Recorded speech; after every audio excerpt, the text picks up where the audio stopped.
என் பேர் வடிவேலுங்க ஐயா. எனக்கு குழந்தைகள் வந்து 4 குழந்தைங்க. குடும்ப சூழ்நிலைக்காக நானும் கூலிக்கு போகிறது, அங்கங்கே போகிறது, நான் ஊர் விட்டு ஊர் போகிறது, சம்பாரித்து வந்து பிள்ளைங்களுக்கு போடலான்னு போயிட்டு அப்படியே கஷ்டப்பட்டு ரொம்ப முடியல என்னால். அதுக்கு பின்னாடி பிள்ளைங்க வந்து இந்த நோட்டீஸ் அங்கங்கே காரில் போட்டுன்னு போக விளாட்டுங்குது. இதை பார்த்து ஆதங்கத்தில் பிள்ளைங்க நான் வேலைக்கு போகிறேன், சரி போகட்டும், போய் சம்பாதிக்க தானே போய்க்குதுங்க, நம்ம குடும்பம் ரொம்ப கஷ்டத்தில் இருக்குது, பிள்ளைங்க இது போனால் அந்த 2 பிள்ளைங்களாவது பாதுகாப்பு பண்ணலான்னு தான் பிள்ளைங்க போச்சுன்னு நினச்சேன்.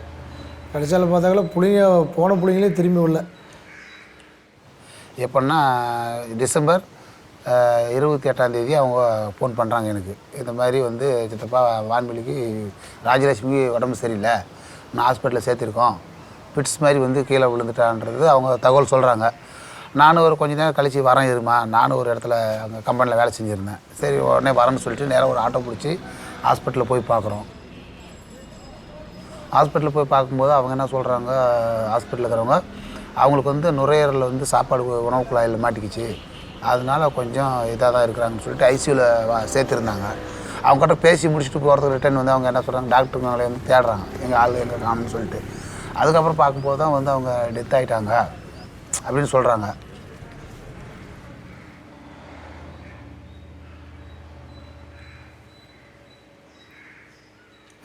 இதெல்லாம் சொல்லிட்டீங்களா, அவ்வளோதான், நீங்கள் பாடி தூக்கின்னு போங்க அப்படின்னு சொல்லி தம்பி போய் பார்க்கும்போது உயிர் இருக்குதுன்னு சொல்லி தான் நைட்டியெல்லாம் கொண்டாட சொல்லிக்கிறாங்க. துணி புதுசாக எடுத்து போய் பார்த்தா தான் ஃபுல்லாக செத்து போய்க்குதான் ஜிஹெச்சில், இந்த ஹாஸ்பிட்டலில் அப்படின்னு சொல்லியிருக்காங்க. பாப்பாவும் வந்து போட்டு மில்லுக்குள்ளே மிரட்டியிருக்கிறாங்க. அவங்க வந்து உண்மையை சொல்ல மாட்டேங்கிறாங்க, என்ன சமாசாரம் நடந்ததுன்னு சொல்லிட்டு. அவங்க வந்து ஏற்கனவே இந்த மாதிரி உண்மையில் நடந்து சொன்னாங்களா, உங்கள் சித்தப்பா எங்கள் கோயம்புத்தூரில் வேலை செய்கிறாரு, மற்றவங்களே உங்கள் குடும்பத்தில் நாங்கள் காலி பண்ணிடுவோம்னு சொல்லிட்டு மிரட்டினால ஒழுங்காக வந்து பாடி எடுத்துன்னு போயிருங்க, பிரச்சனை பண்ணுற மாதிரி இருந்தாக்கல நீங்கள் யாரும் இந்த கோயம்புத்தூர் விட்டு நீங்கள் நகர முடியாது, வெளியே போக முடியாது அப்படின்னு சொல்லிட்டு அவர் ஒருத்தங்க மிரட்டுறாரு. நாங்கள் வந்து இருக்கிறது வான்வெளி, நான் 2 பேர் தான் அந்த ஸ்பாட்டில் இருக்கிறோம். எடுத்துன்னு வந்து என் தம்பி தான் போயிருந்துக்கிறான். எடுத்துன்னு வந்து பாடி இதை ரெடி அடக்கம் பண்ணி முடிஞ்சிட்டு பின்னாடி காலையில் பார்த்தா 8 மணிக்கெல்லாம் அந்த பொண்ணு மருந்து குடி செத்து போச்சு, பெரிய பொண்ணு. அப்போ தான் தெரியுது பிள்ளைக்கு ஏதோ பிரச்சனை நடக்குது, கண்டுபிடிச்சுனுங்கிறா, இவ்வளோ பிரச்சனை காலம்புறம் இவளுக்கு தொந்தரவு வருன்ட்டு தான் இவ்வளோ கூடவே சேர்த்துட்டா.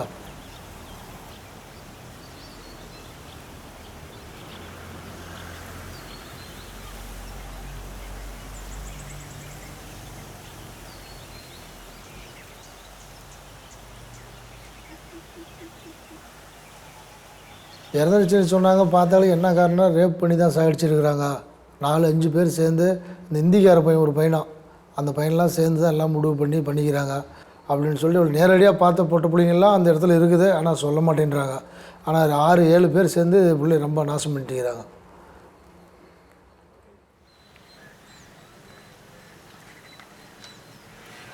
அப்போ வந்து 2வது பொண்ணு வான்வெளியிலேருந்து இறக்கும்போது எங்களுக்கு டவுட் ஆகி, அப்போ தான் வந்து உண்மையை சொல்கிறாங்க. இறக்குற தருவாயில் வந்து இவங்க வந்து மாதிரி பாலியல் பலாத்காரம் பண்ணி பாப்பாவை கொலை பண்ணிட்டாங்கன்னு சொல்லும்போது தான் நாங்கள் வந்து அந்த பாடியை திரும்ப எடுத்து போஸ்ட்மார்ட்டம் பண்ணி அதுக்கப்புறம் ஹைகோர்ட்டில் போய் நாங்கள் வழக்கு போடுறோம்.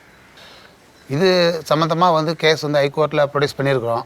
அந்த கேஸ் வந்து அங்கே ஃபைல் பண்ணி அங்கே ஆர்டர் காப்பி வாங்கி இப்போ ஈரோடு கோர்ட்டில் வந்து கேஸ் நடந்துட்டுருக்குது. கேஸ் வந்து பவானி மோகன் தான் அட்வொகேட் எடுத்து விசாரிச்சுட்டு இருக்கிறாரு, ஃபைல் பண்ணிட்டு இருக்கிறாரு அப்படின்ற மாதிரி சொல்கிறாங்க. அப்படியா இருக்கும்போது வந்து எங்களுக்கு சந்தேகத்தை ஏற்படுத்துதுங்க. அதுக்கப்புறம் பிறகு வந்து சத்தியமங்கலத்திலே நிறைய ஹாஸ்பிட்டல் இருக்கும்போது, தனியார் ஹாஸ்பிட்டல் எல்லாம் மில்லுக்குள்ளே பக்கத்துலேயே ஹாஸ்பிட்டல் இருக்கும்போது அவங்க நேராக கோயம்புத்தூர் கொண்டு வந்து ஹாஸ்பிட்டலுக்கு ஒரு 50 கிலோமீட்டர் அந்த பக்கத்தை கொண்டு சேர்த்தது வந்து எங்களுக்கு ரொம்ப சந்தேகத்தை ஏற்படுத்துதுங்க. பிறகு வந்து அவங்க உணவு குழாயில் வந்து சாப்பாடு மாட்டிக்கு தான் இறந்தாங்கன்னு சொல்லும்போது, ஆனால் வான்வெளி வந்து உடம்புலாம் காயங்கள் ஏற்படுது, ஸ்க்ராட்ச் இருக்குது, தழும்பு இருக்குது, அங்கங்கே காயங்கள் இருக்குதுன்னும் போது எங்களுக்கு மேலும் சந்தேகத்தை ஏற்படுத்துதுங்க.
4 குழந்தைங்க.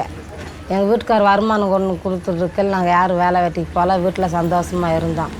எங்கள் வீட்டுக்காருக்கு அந்த நோய் வந்ததுலேருந்து எங்கள் வீட்டுக்கார் வருமானம் இல்லைங்கன்னா நாங்கள் ஏதோ சின்ன சின்ன வேலையில் பார்த்து நாங்கள் கஞ்சி குடிச்சிக்கிட்டு எங்கள் வீட்டுக்கார் உடம்பு நிலையை பார்த்துக்கிட்டு இருந்தோம். இப்போ 2 பிள்ளை மில்லுக்கு வேலைக்கு போகிறேம்மா, நானும் அவங்களோட சேர்ந்து போகிறேம்மான்னு அந்த பிள்ளை கிளம்பிச்சு. சரி போயிட்டு வாம்மா, அந்த பிள்ளை போகிறேன்னா அந்த பிள்ளையோடலாம் கிளம்பிச்சு. கிளம்பி போய் அங்கே மில்லில் போய் 10 ரூபா வாங்கி கொடுத்துச்சுமா. அதை வந்து வச்சுக்கிட்டு நோயை பார்த்துட்டு சில்லறை கண்ணை கூப்பிட்டு இருந்தோம்.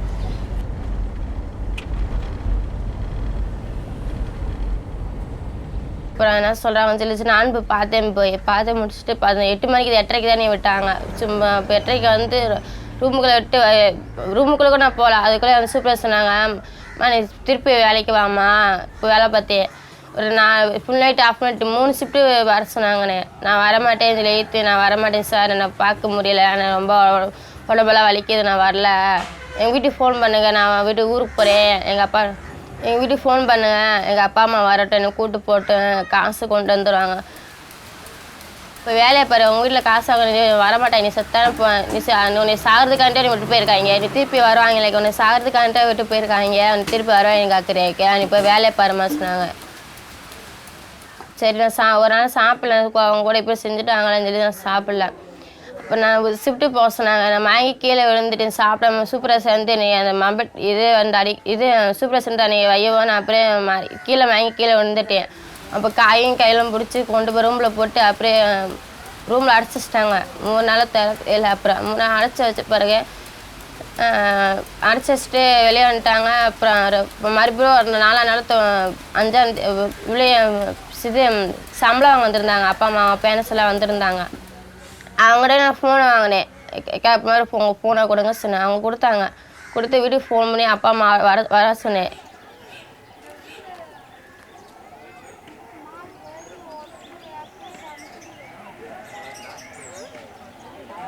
பத்து நாள் கழித்து ஃபோன் பண்ணாங்க. 10 நாள் கழித்து ஃபோன் பண்ணுவேன், என்ன ஏதுன்னு சொல்லி நானும் எங்கள் அம்மா எங்கள் வீட்டுக்கார் 3 பேர் போனோம்.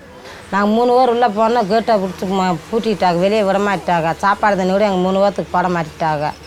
பாத்ரூம் தண்ணியை பிடிச்சி குடிங்கன்ட்டாங்க. அந்த பாத்ரூம் தண்ணியை தான் பிடிச்சி குடிச்சிட்டு சாப்பாடு தண்ணி இல்லாமல் அந்த முழுக்கா இருந்தான். இப்படி மாதிரி இருக்குது, பொண்ணை காசை கூட்டு பொண்ணை கூப்பிட்டுப்பாங்க அப்படின்னு சொன்னாங்க.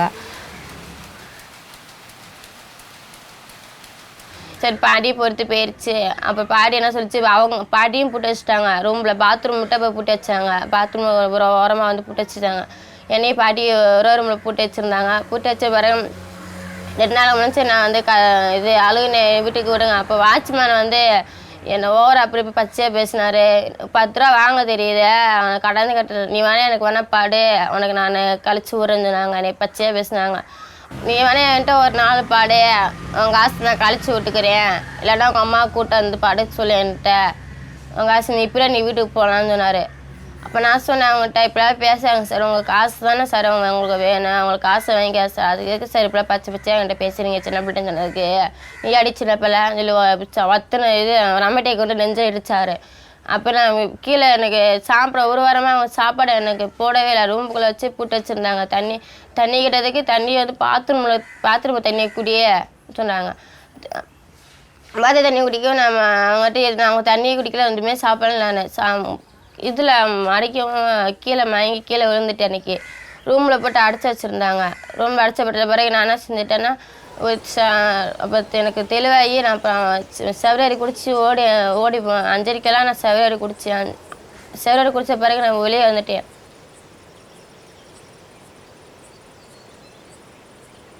ஆச்சிமணி அசியமாக திட்டும் போது நான் என்ன நினச்சேன்னா, இப்போ எப்படியே மறந்த கூட செத்துலாமான்னு நினச்சேன். நான் இல்லைன்னா நான் கழுத்து எப்போ அடுத்துலாமான்னு நினச்சேன். இப்போ எதுக்குமே அந்த இடத்துல எனக்கு வழியில. அப்புறம் நான் சாவரம் தான் முடிவு எடுத்தேன். அப்புறம் அவ்வளோதான், நான் செத்துலாம் பார்த்தேன்.